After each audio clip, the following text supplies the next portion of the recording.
HWLRADIO.COM show. You're here with your main man Hollywood, and in today's show, we're going to be putting the eyes on. I ain't going to say investigating because we ain't going to be doing that much, but we just going to be putting the eyes on it, on this Kevin Hart situation.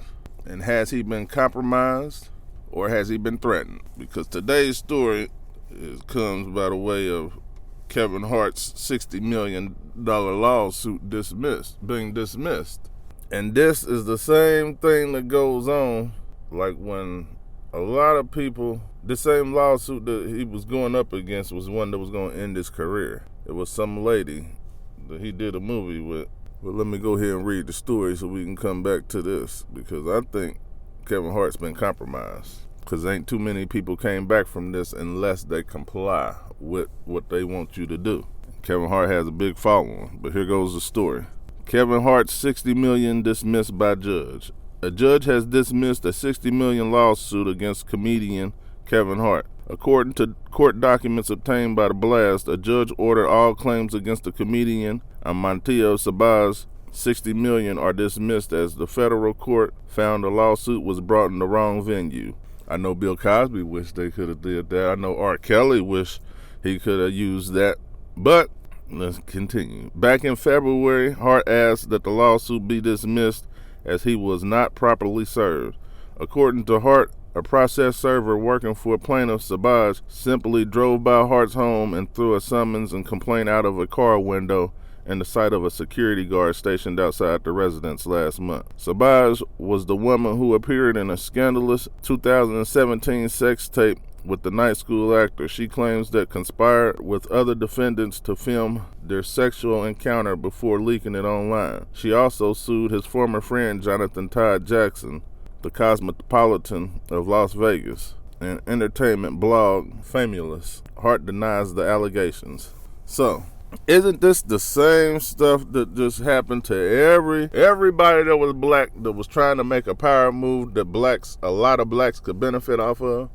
Because here's where the story gets real and where it gets deep. And this is going to make you think too. Before Kevin Hart's accident, you could go back and watch and look at, unless he took him down. But there was a lot of inspirational, support black, do good for black businesses and all that stuff going on. And the pressure came by way of Mike Epps and Cat Williams and a couple other comedians. But they was calling him out on it. And then he went on the Breakfast Club, the #1 radio show in America. Gotta give it to him. That's who they are. But he came on there, and if you can remember, he was talking about, and that's why I was like, dang, man, Kevin Hart, that's real. How he did the wrong thing. He told that he was bringing other black people and making other black people successful with him. And in powers that be, that's their #1 fear. That's their #1 fear. That's why a lot of these threats go on to your favorite celebrities and entertainers, and you just don't know about it. And y'all need to go check out that M-Rec and Amina, because the stuff's going to get real deep on that one. You'll see all your favorite politicians and movie stars and entertainers that's all in cahoots together. All of a sudden, they on home detention. They got house arrest bands on their leg. So pay close attention to that. Go to M-Rec to check that out, because I don't got the whole scoop. No Photoshop be going around, but I don't know. But back to what I was saying. For some reason, after that accident, Kevin Hart ain't been talking about nothing about lifting up the black community or giving the knowledge of how black people can pull everybody up at once instead of just one person at once. And that was their biggest fear. Is another person, because when you got that much influence on the community, they want you to influence the community the way they want them influenced. And what Kevin was doing was going against the grain.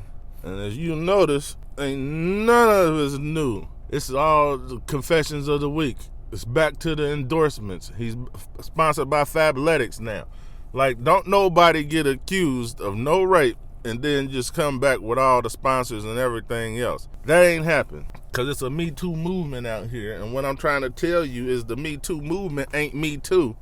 It's me, them. Because they making you say what they want you to say. They making you have the mood they want you to have.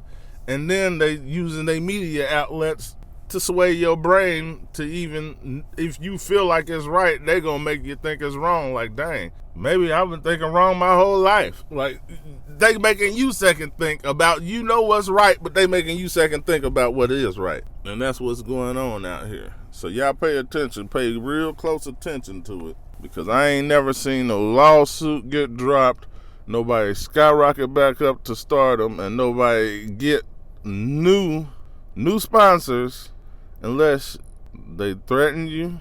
You was like, yeah, right, man, I'm gonna support black power, man, I'm gonna get my black people up out of here. Then all of a sudden the accident, now it's everybody cool. Check out his demeanor. Everybody cool now. Everybody cool, man. We all good. Hey, I was wrong. I'm sorry, man. Just go get a job. Don't ever think about owning a business. Don't ever think about helping nobody else out. Pay attention. Y'all might have missed this, but you won't miss it no more. But I mean, I feel sorry for Kevin as our brother. But like I said, we need to support people more and be around them more when they do things like this, because the game is real and they trying to take niggas out that's trying to help niggas. So y'all better wake up. Quit being asleep. And that's going to be the show, and I'm out. Like, share, subscribe, pass on to a friend. But people need to start waking up. And also, for the people that would refute this, I know that he wasn't no strong pro-black power person, march leader and all that stuff. Yeah, I know he wasn't. But after Cat Williams and Mike Epps applied pressure on him, calling him not real, and they was thinking it was something about blocking comedians, but it was actually bigger than them. So then they was calling him out on that applied pressure to him, so he felt like, like that's the inside of him. You notice that, even Tiffany Haddish is looking at him like, nigga, what the, okay, you done, but she got the fake smile on in that interview in the Breakfast Club. Just the same look that Snoop Dogg gave Tupac, that Method Man gave ODB, that same dang gon' look like, hey man, what are you doing? Like, what are you saying, man? You too big to be talking like that. Them people gonna come and see you. Already told us, man, don't spew out anything that's positive or bigging up or getting your people together, and we will pay you. So just pay attention, man. Just pay attention. That's all I'm saying. Look at the look. Then look at the look Method Man gave ODB.